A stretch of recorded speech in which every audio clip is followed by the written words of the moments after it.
Good morning. So today I have Temy with us, who is an experienced leader in customer success and operations with experience in finance, technology, product, and account management. He has built teams from 3 to over 150 across the whole world. So he definitely knows how to manage teams across the whole world, which is something that we're still getting used to, especially because we were forced in a pandemic, even if we didn't have a choice.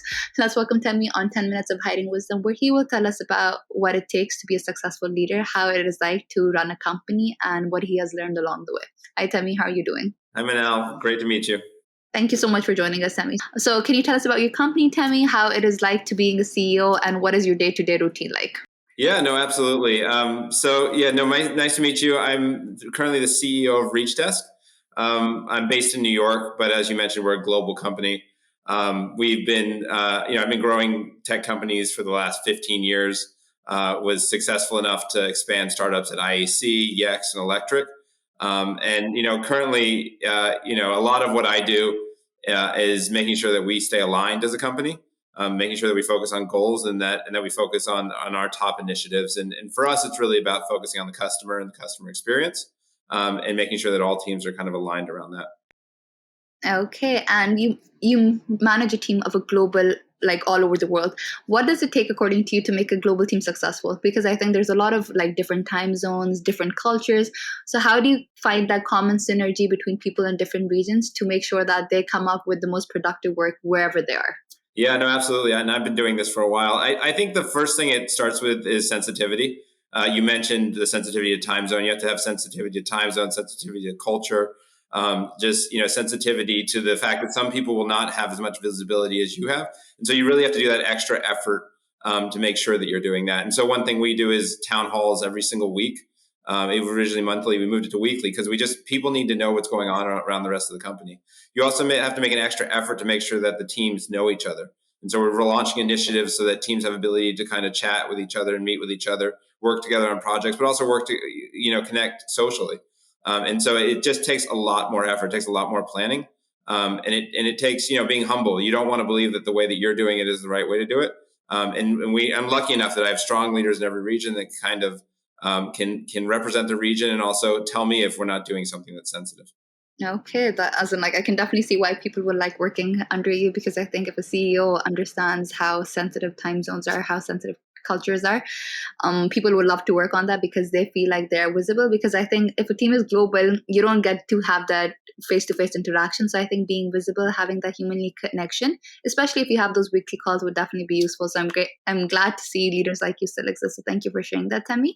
My next question for you, Temy, would be that you've grown teams from 3 to 150 people.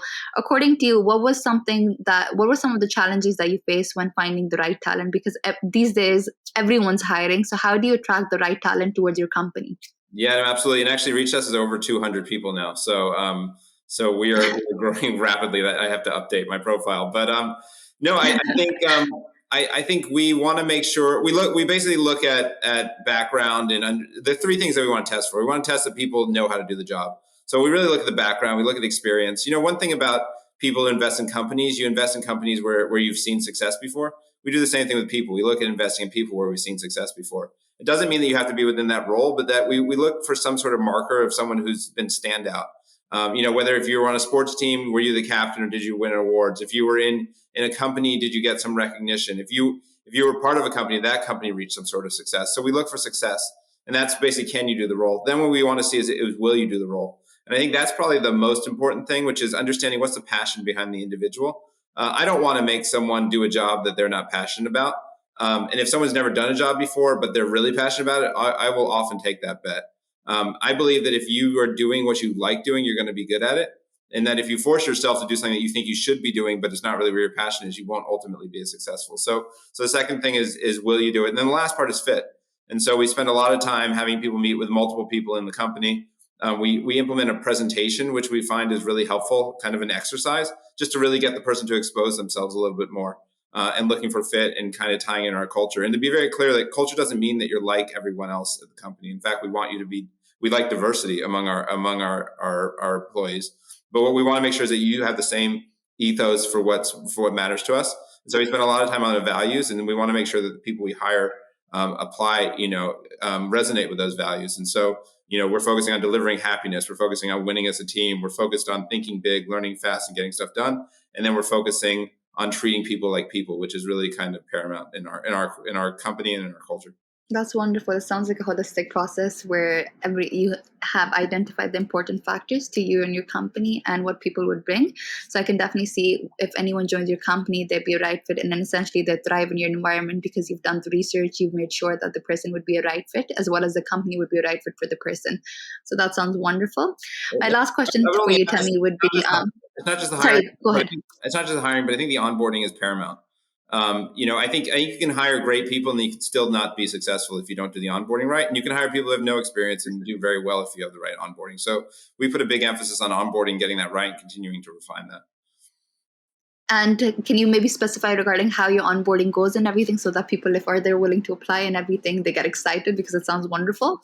Yeah, so no, we have a really structured program built by our people ops team, they're absolutely incredible. It's a bit of live and a bit of recorded stuff, so you can do some at your own pace. But the goal is to basically get to understand the company, understand the vision, understand the culture, and then understand the different teams and different people you're working on. But it's also not a one-time thing; there's an ongoing thing, and we also keep manager ratios low in order that we can keep training people on an ongoing basis. I find that too often, people are just tasked with something, they're given a little bit of ongoing work, but they can't get in touch with their manager. We're really trying to break that mold by making sure there's someone always there for you.